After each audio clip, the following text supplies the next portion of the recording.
Hello, my name is Alexa Zimmerman, and my presentation is on aggression. Aggression is really prevalent in today's society with all the school shootings and police brutality and sports. So I hope you guys enjoy. The definition of aggression is intentional behavior aimed at causing either physical or psychological pain. Aggression and assertiveness are often confused with each other. Assertiveness is more of coming at somebody per se, and stating your feelings or stating facts, where aggression is a very physical way to let out your anger or frustration. You can involve physical or psychological pain. Psychological pain is, in a sense, making fun of somebody or saying something to them that would hurt them in any other sort of way. There are a couple different types of aggression stated in our book. The first type is hostile aggression. Hostile aggression is the act of aggression stemming from feelings or anger and is aimed at inflicting pain or injury. A couple different types of hostile, types of hostile aggression is like hockey, where they get in the fights, and everybody sees hockey fights on TV. They're always broadcasted on Twitter or anything like that.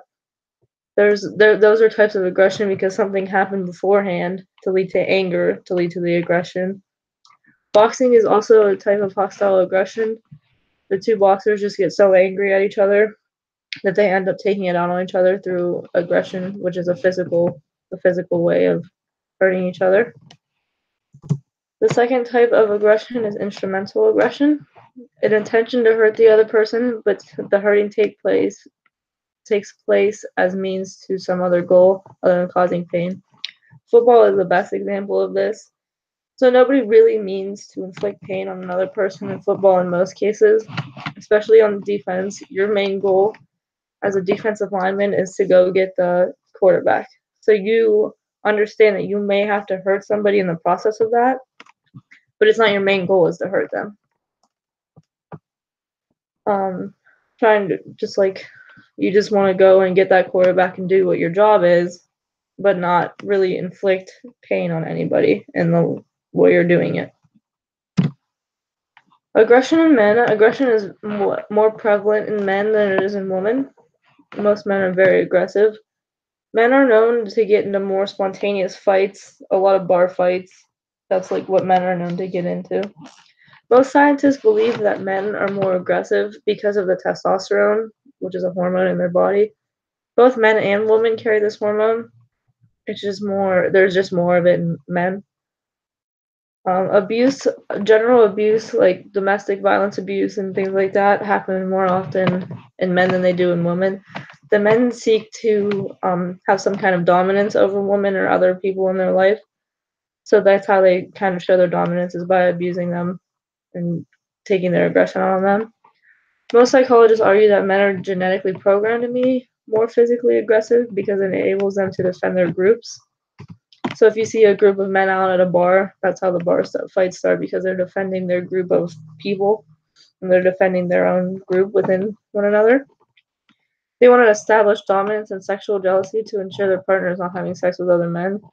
Especially if women are cheating on men, then normally the two men are going to fight each other because they're proving their sexual dominance and their sexual jealousy over their partner. Aggression in women, and most women behave aggressively when they're protecting their offspring, especially like mother bears. If you're messing with a baby cub and the mother is there, she's going to act very aggressively towards you. She's going to lunge at you or like growl at you. Most people confuse women standing up for themselves as aggression, when that would be being assertive. So if a man's like walking up to a girl and just won't leave her alone, is annoying her, and she like finally stands up and says, "Listen, I'm not interested. I don't want anything to do with you." That's not aggression. That's assertion. That's being assertive. Like I said, there's a big difference. And now if she would put her hands on him and tell him that or punch him and say, leave me alone, stop hanging around me, I don't want anything to do with you," then that would be the aggression part. But just telling somebody, that's assertive. Physical aggression is cultural in women just as in men. I know there are some cultures where it's like normal for the woman to hit other people or for women to hit each other or for the woman to actually hit the men. Like, not 100% sure what culture it's in, but I've read that there was a culture where the woman, when they wanted something done and the man didn't do it, or the man didn't provide enough for them, the woman would actually beat the men. So it's kind of like domestic violence, but backwards in a sense, even though domestic violence can go both ways.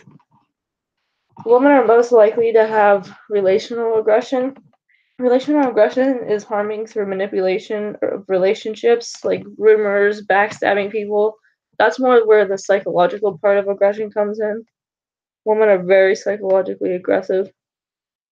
They say the meanest things and they do the meanest things that they know will hurt you emotionally and mentally. Learning aggressive behavior, the social cognitive theory, learning theory, is a theory that people learn social behavior in a large part through observation and imitation of others and by cognitive process such as plans, expectations, and beliefs. Children are most susceptible to this observational learning. They see everything going on around them. They're always learning every day. They're picking up new things every day. The doll experiment was an experiment explained in our book where parents hid and tortured a blow up doll and the children watched them. And then the children were left in the room. And what they did was hit and torture the blow up doll as well because of the observational learning that they just received. But then the kids whose parents like nurtured and hugged and loved the doll, and then the other children were alone with them, and they were like loving and nurturing and hugging the doll. The topic I chose to talk about is school shootings. There was just a school shooting down in, I believe it said Florida. Violence and aggression are the two main factors in school shootings. Bullying is most of the time the cause of the mass shootings. So a kid's getting bullied so much and his like frustrations are just building and building and building. And then that's going to cause him to react violently and show his aggression towards them.